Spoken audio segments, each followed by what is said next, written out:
Hi, I'm Judith O'Reilly, and I'd like to thank Gateshead Libraries for inviting me along to make a little film about myself and my books, which I'm delighted to do. So thank you very much for checking this out, and I hope you find it interesting. So this is my first book. Now, I used to write non-fiction. So I have two memoirs. This is the first one. It was a big book. It was a UK and German bestseller, sold into 10 countries, and it was a Radio 4 Book of the Week. And it was also serialised in the Sunday Times and the Daily Telegraph.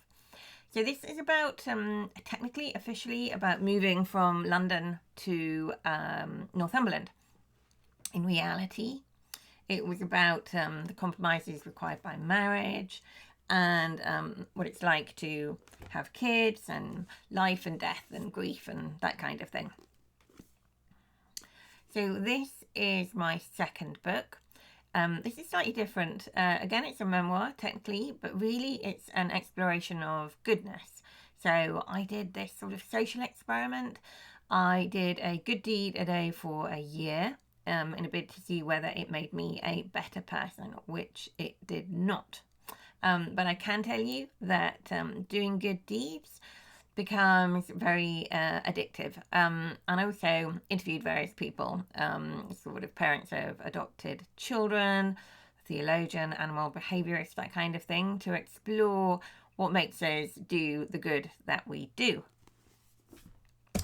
So obviously, having spent such a long time trying to be a good person, my natural step forward at that point was into crime, or at the very least, crime writing.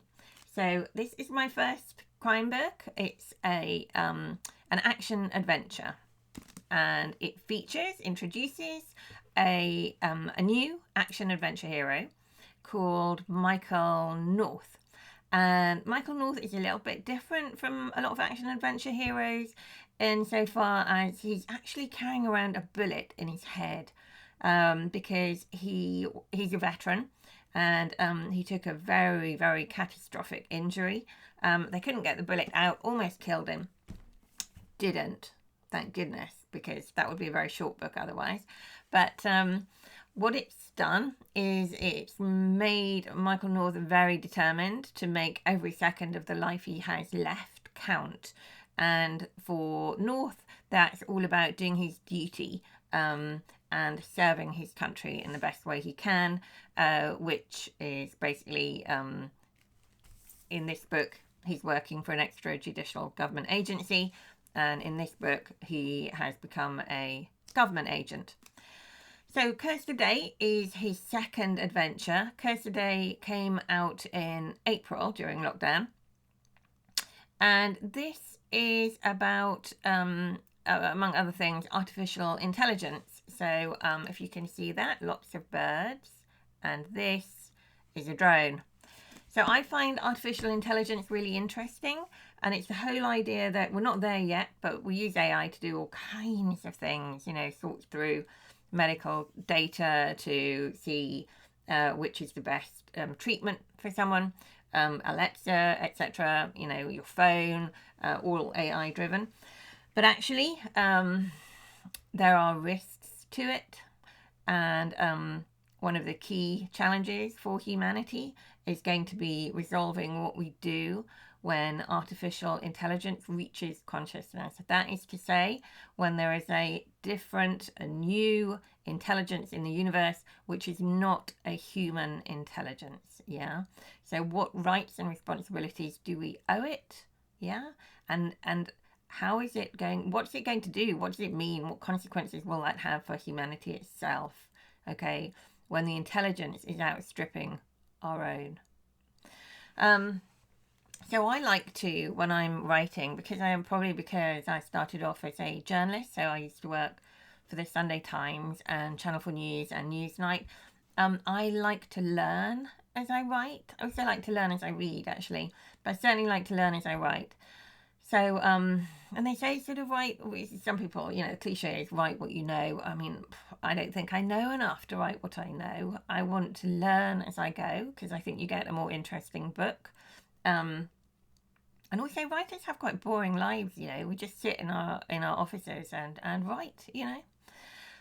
So yeah, I like to learn. And another area that came up in my research is in terms of AI is the very interesting issue of autonomous weapon systems.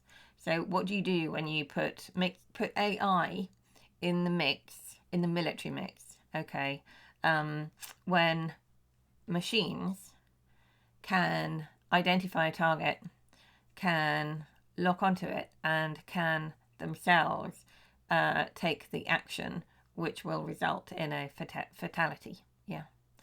Very interesting, you know, in terms of morality and ethics. So yeah, so Michael North will ride on. I'm currently working on book 3, which I'm very excited about. Yeah, so I thought about doing you a bit of a reading, but before I do that, I thought I would also recommend a few books for you. If you're library users, I'm guessing like me, you're always looking for recommendations.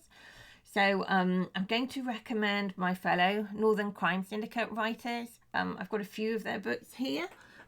If you're into crime, Fiona Erskine has written a couple called The Chemical Detective. I think the other one's called The Chemical Reaction. I've got it down there. Excellent. And again, action adventure with a female chemist at the centre of things. Robert Scragg and Adam Peacock write great police procedurals. Guy called Chris McGeorge writes Locked Room. Trevor Wood has this new Sherlock Homeless private eye / detective. He's a homeless man. And Rob Parker, who writes a number of things, but some action adventure and some gritty crime as well. Great. Okay, so I will do you a bit of a reading from Killing State. So what's happened? North has been tasked with an assassination of someone deemed to be a threat to national security, and that someone is a female MP. So this is the prologue. It's written slightly differently to the rest of the book, but yeah, hope you like it. This morning for Honor Jones MP was unremarkable, except in one respect. She was going to die. At first, he kept his distance. She was a quarter of a mile ahead of him, then 500 paces, then 400. As she breathed in, so did he, and out again, in and out, drawing the air down deeper as she did. Her stride was shorter than his, but across the water he knew the exact moment her breath grew ragged and a light sweat broke out on her forehead. 50 paces between them. She kicked up her heels, pushing herself and forcing him to move up a gear. She was in sight until the moment she disappeared into the trees. A less experienced man might have panicked, but there was time enough to catch her, and he had the knife ready, 6 inches, serrated. His pace was fast and steady, but as he entered the woods and rounded the bend, she wasn't running ahead of him, but sitting on the park bench alongside the path. Smoke curled up from her mouth, and for a moment he thought she might be on fire, till he realised there was a cigarette between her fingers, the burning tip, the sudden centre of the world. He broke his stride, hesitated, stopped. "I have to finish the cigarette," she said, and with the tip of her thumbnail flicked ash from the barrel onto the damp ground, watching him all the while. From behind the trees there was a squawking and a clatter as 4 Canada geese rose from the lake up into the air, and it came to him that she knew what he was. She'd known he was there all along, waiting for her, pursuing her. Which meant that she knew what he was there to do. But why wasn't she screaming? His right hand lay alongside the knife, the thin polyester tracksuit, the only thing between his cold flesh and the warm blade. Her chest rose as she inhaled again. He moved closer and her jaw tightened. She tossed the cigarette onto the ground and stood. He was duty-bound to follow orders. Honor's death would happen in seconds. Merciful. She wouldn't suffer more than she had to. North made a deal with himself. That's great. Thank you very much for listening.